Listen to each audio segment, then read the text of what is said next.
Today I wanted to do my fitness journey. There's some of my favorite videos on YouTube. I absolutely love hearing people talk about their path and the challenges they've overcome. And I would never want to present myself as somebody who is just sort of lucky and has everything come easy to her. I've worked really hard many different times in my life through different challenges. Losing my mom very young, having a stillborn child, having an extremely premature baby who stayed in the NICU a very long time, being horribly overweight from 2 straight years of being bedridden for pregnancies, and now finding my true north, finding my balance, and finding a body that I feel really good living in. And I want to tell you all about it. Please remember, if you like this video, to hit that like button and to subscribe to my channel. And then I post videos every week, and I would love it if you hit the alarm bell, because then you get notified when I post new videos. I'm trying to pick one day a week right now. I think it will be Wednesdays to post new content. So like and subscribe. Thanks. So I was always a really active kid. I was a ballet dancer for many years. I was also a rider. I was an equestrian. And ultimately I got so into both of those things that I had to pick one or the other, and I chose horses. So I rode horses competitively forever, for many years, from the time I was 5. I got really serious when I was like 12 and 13 years old. And then I only sold my last horse when I got pregnant with my first son. And it's my greatest love in terms of sports. It's given me so much joy over the years. Horses have always been my most therapeutic tool when I'm really struggling. And after my mom died, that was kind of how I dug myself out. So I rode horses, and I was pretty fit from that, but I was still young and my body was still developing, and I was definitely kind of a soft girl, but I was always really strong, and I had really strong legs from riding horses always, and I hated them. I hated my legs, and I remember just wishing that I could have little stick legs like all the other girls, but I just couldn't. I just rode horses, and they were big and strong, and that was it. So when I was 22, my mom was diagnosed with stage 4 cancer, endometrial cancer, and she was only 53 years old. And from the day she was diagnosed to the day she passed was 5 months. And the world stopped, and I took care of her. I quit my job at the time, a job I absolutely loved in the music industry, working for an amazing person who inspired me so much. But I needed to move to LA for that job, and I just couldn't.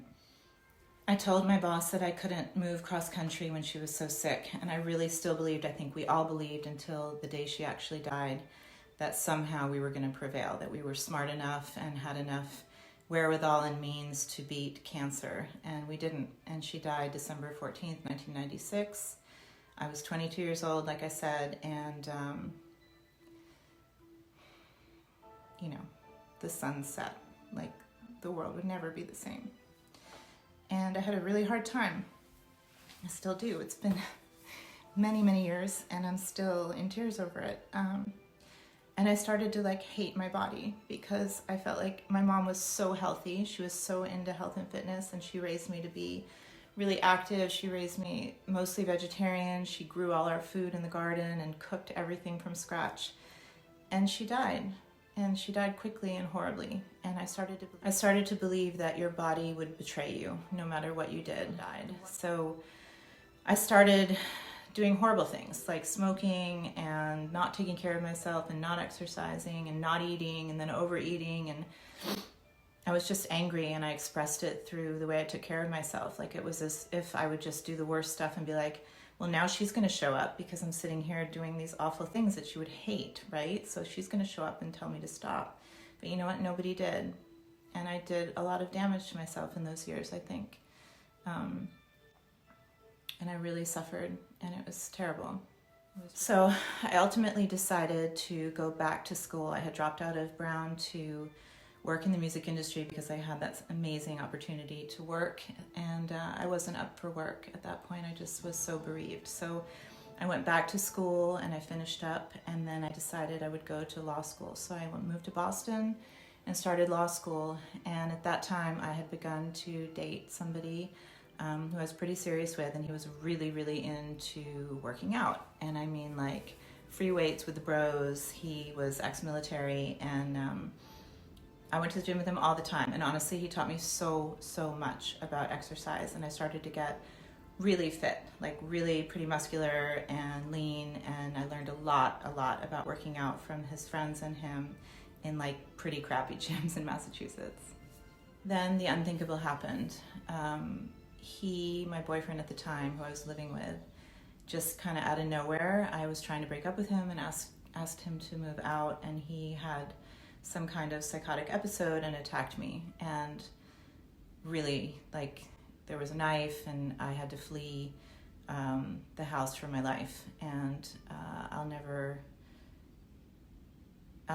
be the same person that I was before that happened, because it was the first time. I have older brothers, and I grew up like with lots of guys around who all like treated me like one of them, and all of a sudden I felt tiny and I felt fragile, and I knew that if he wanted to really hurt me, that he could do whatever he wanted to, and that I was powerless, and I had to use my brain to get out alive and get out safely. And he went right to jail, and I have a restraining order to this day. But it was terrifying. That isn't something I talk about very often, but it is important to my fitness journey, and I'll tell you why. Because I had to take a sabbatical from law school. You can't transfer law school mid-year, and this happened November 30th of 2001. And so I moved back to New York to be with my family, thank God for them. And I decided I would do an experiment, and I decided I would never again feel powerless and small. And I got really serious about the gym, and I got crazy fit. I mean, too fit, to the point where my best friends were like, you kind of hurt to look at, like you're so lean and so tiny and yet muscular, and you're doing all these extreme things, and it just doesn't feel balanced or healthy, and it wasn't. But it got a lot of attention, and I started modeling for fitness and bikinis and stuff like that, and I thought I was happy. The thing about extreme fitness like that a lot of people won't tell you, is that the stuff that people do to get that way usually isn't very moderate or balanced or sustainable. And so it was exhausting, and I remember not even wanting to like pick up groceries because I was like, my arms hurt too much, or everything just hurt because I wasn't eating enough and I was working out too much. And yet everybody was like, wow, you look great, or not my friends, but like the average person. And that was sort of one extreme of fitness for me in my late 20s. And I'm happy I have those pictures. I'm very proud of all the hard work, but I don't look at them and remember feeling balanced or healthy or happy. I remember feeling like I was still scared, and like I was still proving something in the gym, and it wasn't yet about real balance and well-being and feeling good in my skin. So I continued on that super lean path for quite a while until I met my ex-husband, and then we dated for like a year and a half and got married, and I got pregnant really quickly with my first son. And all of a sudden I went from teeny tiny lean little Amy with abs to like hugely pregnant. And I mean, I was in maternity clothes by 8 weeks with my first, which anybody who's been there knows that's bananas, but it's true. And I kind of think it's maybe because my clothes were like really slutty and tiny. I don't know. But I could not fit in them at 8 weeks. And I gained 80 pounds with my first pregnancy. He was 10 pounds at birth. He was 2 weeks late. It was traumatic. And it was a C-section. So it took a long time to be able to work out again. And that was really emotionally hard for me, as it is for all moms. When you're used to being fit and active, to kind of be laid up and taking care of a baby, it's a big adjustment. So I had my first son in 2007, and then about a year and a half later, I got pregnant with my second son, and I never really lost the weight between the first two boys. But I had my second son. He was 9 pounds a week early, so I have huge babies, and I'm not the biggest girl out there, so my body isn't quite made for that, and they were both C-sections. But they're healthy, and the pregnancies were so easy looking back. And it's okay. It was like okay to just be sort of a vessel, and not have all that stress about how I looked. So I actually really enjoyed it. After my second, I got surprise pregnant with my third, and we weren't planning it, and I didn't know for like weeks, which was so weird. But at about 8 weeks, I started bleeding horribly, and thought for sure I was miscarrying, and I'd never had a miscarriage. I was terrified. The baby ended up being fine. He was perfectly healthy. It was just that I had blood clots. And so that pregnancy was incredibly difficult. I was on bed rest most of the time, and I had a 2 and 4-year-old at home. And it was really, really difficult. But I got through it, or so I thought. I thought I could do anything for a healthy baby. I could sacrifice no matter what. You know, if it ended in a healthy baby, I was going to be fine. It didn't end like that, though, unfortunately.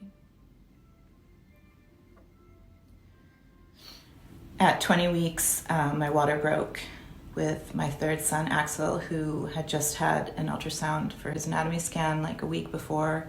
Perfectly healthy baby. My water broke. I started bleeding a lot. I got rushed to the hospital, and it took 5 days to understand that he would be stillborn and he would not survive his birth.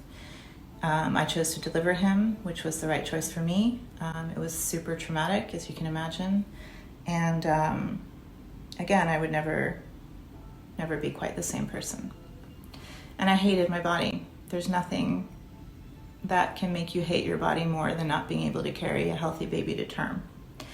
And I started really just having a horrible relationship with it, and just wondering why it would betray me that way, and why it couldn't just get him to safety.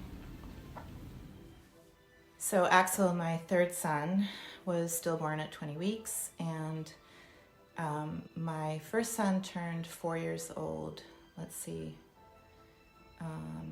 2 weeks to the day, I think, after Axel was born.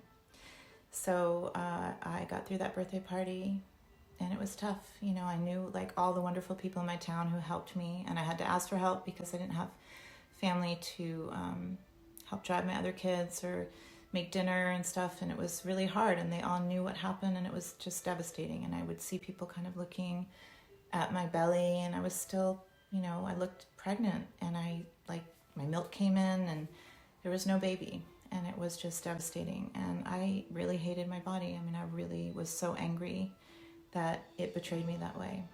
Absolutely just devastated. I then had to wait a little while. I had an early miscarriage after him, which was more of your run-of-the-mill miscarriage, not a second trimester stillbirth, but really tough, of course. And then I got pregnant again. So now we're going on 2 years of being pregnant and no baby. So fortunately, I had a wonderful doctor for my last pregnancy with my little one, and it was rocky. I was in and out of the hospital again. I was always on bed rest. I wouldn't even tell anyone I was pregnant because I was so scared to lose the baby.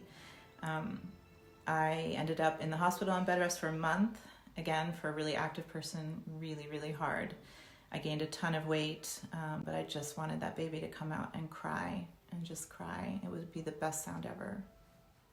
Oscar did come out. He came out 11 weeks early, but I'll tell you, the difference was everything, because he was 3 pounds, and that sounds like nothing, but it was enough. And he is the healthiest, most beautiful, almost 8-year-old you've ever seen now.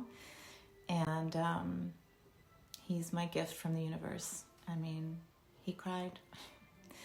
And he was in the NICU for 5 weeks, and I had 2 toddlers at home, and it was awful. It sucked.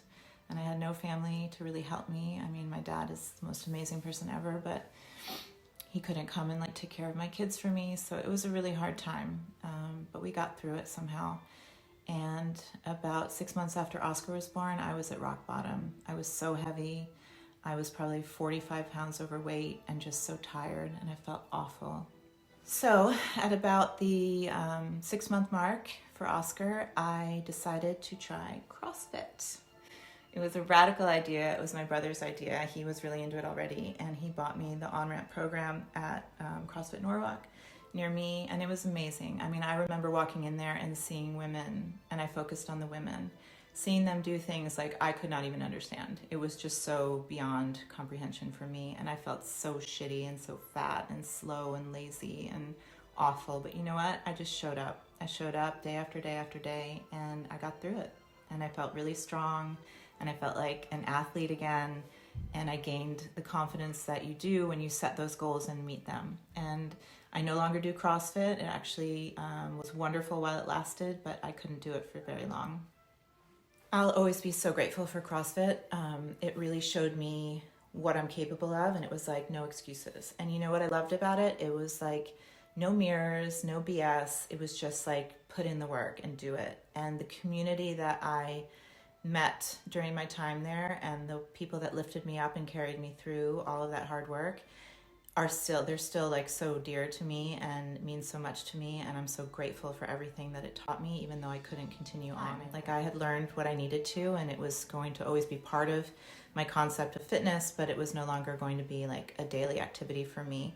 And that's okay. Like you have to kind of find your balance, and that was kind of the extreme, and now I needed to back off and find something that was more sustainable for me long term. And I needed to kind of figure things out. And what I really needed was surgery on my shoulder because I had torn my rotator cuff. So I got the surgery, and I decided like, okay, here's another layup. What am I going to do? And I decided to try intermittent fasting. That's when I started doing that. I loved it. It worked very nicely right away for me. And I started working out with a trainer friend of mine who I felt like could manage the modifications needed around my shoulder, and she was amazing and like taught me so much. And I realized how much I love fitness and training, my own brand of it. So slowly, I started figuring out a system that really worked for me. And it's all about tiers. And I'm developing a website where I will explain this in greater detail, but I really did start to think of my week in terms of tiered activities. Ones that I loved, ones that I kind of just put the time in on because they were important, and ones that were about growth. And ever since then, about 3 years now, I have structured my life that way. And it's gotten me to a place where in my mid-40s, I feel better in my skin than I ever have. I'm happy with my weight. I'm pretty happy with the way I look most days, but most importantly, I'm happy with the way I feel. And I just wanted to do this video because it hasn't been easy, and I work hard on it, but I consider it like an investment in me, and it's been so hard earned. I'm somebody who's gone from being a competitive athlete, a super fit athlete, and then a mom, most amazing thing I ever did, then a mom again, then a mom to an angel, and now a mom to 3 boys. And you know what? My body's different. It'll never look like it did before kids, but so what? Like, I'm so proud of every imperfection because it got me the family that means everything in the world to me. And now I really feel like I have a really good balance, like a good, healthy approach to my own fitness, and it's mine. I don't know if you know what I mean, but like I own my fitness. You can't tell me what to do in a class or in a gym. Like I know what I want to do. I walk in with intention. I set goals for myself. I research what I want to do. And I'm really structured about it because at the end of the day, that's what makes me feel accomplished and balanced and good. So I hope you enjoyed this little story. I am 45 years old, just for reference. I have 3 beautiful sons who are 7, 10, and 12. I'm a single mom now, and it's all good, you know, like you get to a point in your life where you know what you want and you know how to get there, and then the rest is up to you. You know, nobody's going to do life for you. If that's one thing I've certainly learned. You know, I learned at a really early age, 22, that you're not owed a long life and you're not owed a healthy life. So today is the day that you have to get after it, and today is the day to make those small changes that really add up to big ones over time. And I absolutely love helping my friends and clients do that and leading by example because I've been there. I've been all over that scale and all over in terms of life. So when I say each day is a gift, I really mean it. I learned way too early that you're not owed anything in life, really. Every single day is a gift. My mom was taken from me way too young. By the time I was 37, I had buried a parent and a child. And it gives you a lot of drive. It gives you a toughness, you know, because I've been through some of the darkest days I could ever imagine, and everything else feels doable.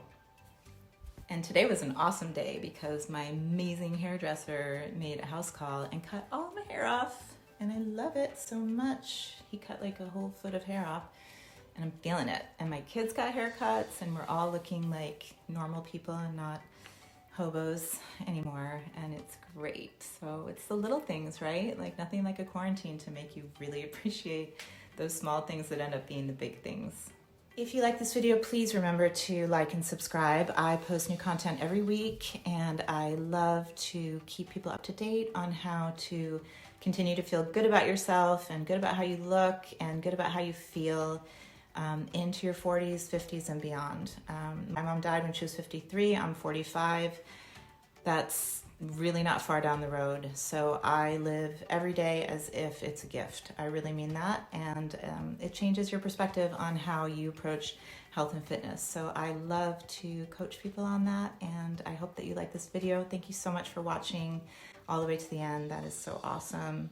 And until next time, remember, I'll do it if you do it, because I did it and I'm gonna do it again with you. So tune in and we'll do it together. Thanks so much.